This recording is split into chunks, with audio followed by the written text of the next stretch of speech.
हिवाळ्यामध्ये सर्दी, खोकला, ताप यांसारखे साथीचे आजार लहानच काय मोठ्यांना सुद्धा होतात.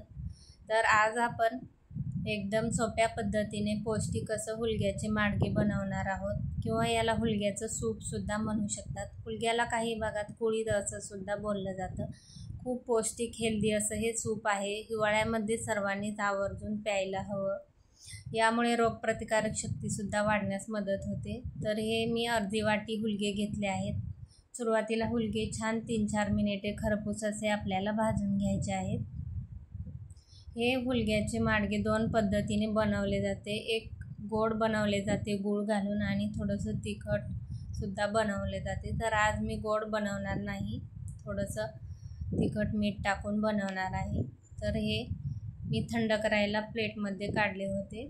थंड झाल्यानंतर मिक्सरच्या भांड्यामध्ये आपल्याला याची छान बारीक अशी पावडर बनवून घ्यायची आहे. तर जेवढी जमेल तेवढी बारीक अशी ही पावडर बनवून घ्यायची आहे.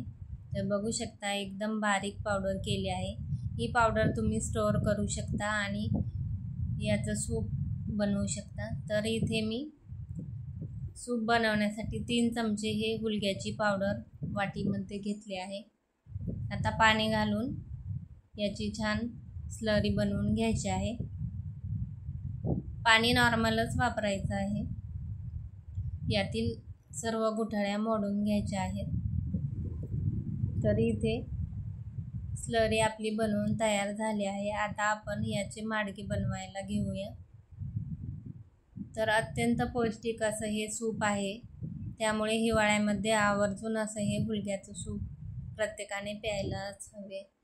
तर गॅसवर कढई गरम झाली आहे. त्याच्यात 1 चमचा तूप घातला आहे. नंतर पाव चमचा हिंग घातला आहे. नंतर अर्धा चमचा जिरे घातले आहे आणि 3-4 लसणाच्या पाकळ्या ठेचून घातल्या आहेत. हे 1 मिनिटभर थोडंसं मी परतवून घेतलं आहे. आता इथे थोडीशी मी हळद घातली आहे.